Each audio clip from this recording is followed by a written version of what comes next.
All right. Well, since we've talked about our favorites in each of these categories we've kind of set for ourselves, what are some of the other books that you haven't had a chance to talk about yet? Yeah, we wanted to not just mention, the six books or the dozen books between our two lists that fit into these particular categories, but talk about some honorable mentions that maybe didn't quite make the cut, but that were also really, really good. I actually have like a ridiculously huge list, so I don't know if I'll talk about all these, but there's definitely some that I do want to mention. Um, and so let's see. You mentioned or you chose TMNT Ultimate Collection Volume 1, so I'm glad that was one of my honorable mentions. Um, Looking at archival material, I talked about the two X-Force collections. X-Force, A Force to be Reckoned with, and X-Force Under the Gun. So, great place to check out some vintage Rob Liefeld artwork.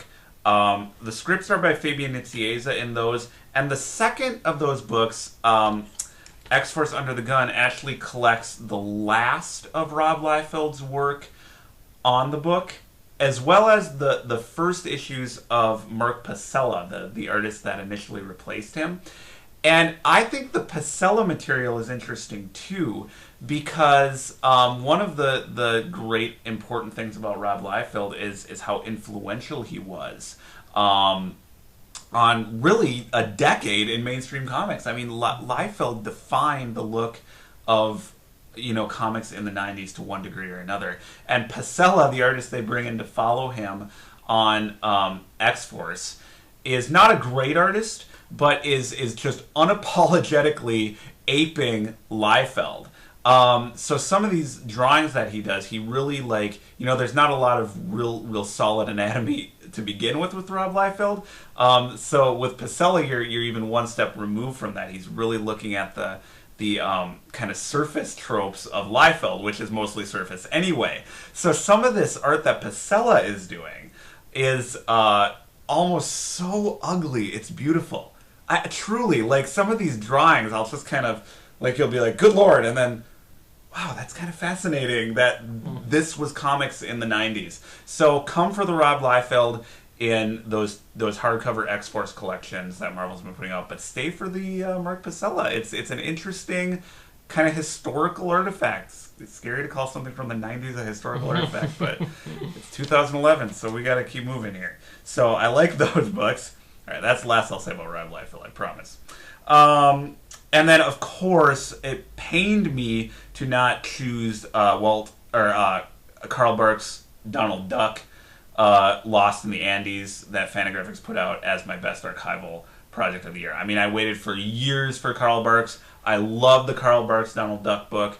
And today I just enjoyed Pogo a little bit more, but certainly Fantagraphics' reprinting of Donald Duck is an important archival project, as is their reprinting of Floyd Gottfredson's Mickey Mouse, 2 volumes of which have been released this year. So there is no shortage of wonderful, wonderful archival material coming out. Those are some of the best. Were there any of that type that you didn't quite make your list, but that you really enjoyed? Archival materials. Just some things that came, that actually Fantagraphics published from overseas. The Gil Jordan, Private Detective Murder by High Tide. Really overlooked book. Yeah. Really overlooked book. Yeah, it's kind of done in that, Hergé kind of like look and feel. Somewhat, yeah. Yeah, and I don't know, it's just very solid storytelling, a really entertaining story, great cartooning. Yeah, I like that book a lot. So I'm glad to see that this year for archival projects as well. Absolutely, for sure. Well, let's see, what else do we want to talk about? Sort of a controversial new graphic novel was Chester Brown's Paying for It. This emerged early in the year, and I think people assume this is going to be one of the big books of the year, and I think it was one of the big, most significant releases. I have seen on a lot of top 10 lists. A lot of people didn't like this book at all, though, and I don't think it was what a lot of people were expecting. Paying for It is Chester Brown, legendary alternative comics creator. This is his memoir about his experiences paying for sex. So his experiences with prostitutes. But as you pointed out in your written review for Comics and More, it is less of a true memoir where we really get to know Chester Brown and his feelings, and it is more of an unapologetic polemic, really aggressively building a case for the decriminalization of prostitution. And I think that's maybe what turned a lot of people off about it. You know, he doesn't depict the women's faces or identities in this book, which some people said, you know, objectified the women. I think that is an arguable point. But all of the humanity, even from Chester and from his friends that appear in this book, has really been stripped away. The book has a very cold, clean, impersonal style, but it's by design. Yeah. So if you're looking for a really juicy memoir, this is not that. But I kind of always find it fascinating when cartoonists like Chester Brown go a little bit crazy, like a Steve Ditko, you know what I'm saying? Yeah. Or like a Dave Sim. I do think Chester Brown makes some valid, rational points here, but his opinions are obviously quite divorced from mainstream opinions on this subject. And I just kind of am fascinated that he created this polemic in comics form on this subject. And it is very well crafted. I mean, Chester Brown is just absolutely terrific. So I do think it's one of the best graphic novels, whatever you want to call it, new works of the year. But it's definitely a weird one and an interesting one. Yeah, interesting approach, and yeah, not what you'd expect from it. But I liked it. That's kind of what I liked about it, you know. Oh, I forgot to mention, of course, as every year, 2 volumes of the Complete Peanuts were released. 1979 to 1980 and 1981 to 82. Significant this year because we're moving into the 1980s, which a lot of people have, suggested is the strip. At that point, you know, the golden age is in the 60s or 50s or whatever. It's like, well, that may be the case, but I am delighted by how good the strip remains into the 1980s. I think it's just absolutely terrific and funny still, and I'm looking forward to the reprint of the 90s material at this point. If the 80s stuff, which was supposed to be kind of subpar, is actually this good, I look forward to the next several years of reprints. So always a treat, the Complete Peanuts, for sure.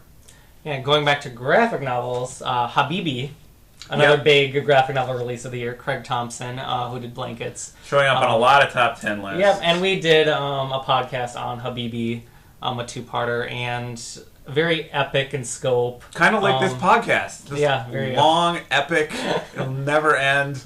Great characters, it goes to a lot of cool places, and it looks great. Yeah. Lots of cool mythology mixed into it and stuff. So it was a really neat book, and that was a really solid one. That, you know, it was. I think it was number 3 on my list. So you know, it's very solid stuff that he put out this time around too. Yeah, Habibi is a really good book. I gave it a really good review when we talked about it on an earlier show. I didn't pick it as an honorable mention. It obviously didn't make my official list. I guess just because it is a well-told, well-drawn story. But that's it. Yeah. You know what I mean? Whereas the Chester Brown book is weird enough to be really kind of fascinating and is an interesting step in his career. And, something like Prison Pit really gets my juices flowing with that kind of down and dirty aesthetic. This Habibi didn't stay with me as much. It didn't hit as hard as some of the other books on this list. But it's for sure a good book, well crafted by Craig Thompson. It's just kind of interesting that for me, kind of looking back over the year, it didn't really rise to the surface to the extent that some of these other works did. Yeah. But I'm glad you mentioned it, because it is definitely a good book. Mm-hmm. And some other, obviously, great creators. Craig Thompson is obviously, one of the, I think, more recognizable names out there from his work on Blankets. The Hernandez brothers obviously came out with Love and Rockets News Stories number 4. That is on my list too. Yeah, and I had a little trouble ranking this just because, it's it's not just Jaime stuff, which is obviously the showcase in this book. You know, Gilbert's is in there, and Gilbert's work in this one was kind of like, you know, there's kind of a vampire story. Didn't really do much. I mean, it was pretty to look at, but it's kind of boring. Well, we talked about this on our show. Yeah, Jaime's was awesome. It wrapped up like a lot of the Hopi, Maggie stuff that was going on. There were some really shocking, violent moments in it that were really neat. And you get to see some... it kind of fills in the blanks with some things in Hopi's past, too. With like her friend that was like killed when she was younger and stuff like that. Yep. Obviously, masterfully told on Jaime's part. Gilbert's, you know, executed well. It looks pretty, but I think it kind of dragged the book down a little bit. And I usually prefer Gilbert, so I hate saying that, but how about what? Well, we kind of talked and debated about this on our Love and Rockets episode. I mean, for sure, Love and Rockets #4 is one of the best comics of the year. Mm-hmm. No question about it. This was the book that I really wanted to put in the best original graphic novel spot. Prison Pit edged it out. But there's no question that Jaime is doing career best work here. I mean, I think it's so exciting that for a creator who has had so much influence and such a long career and done so many great things that even now in 2011 we can be having discussions like, is this the best thing he's ever done? Mm-hmm. And it might be. I mean, that's just really exciting. This kind of ending he's provided for his Locust characters.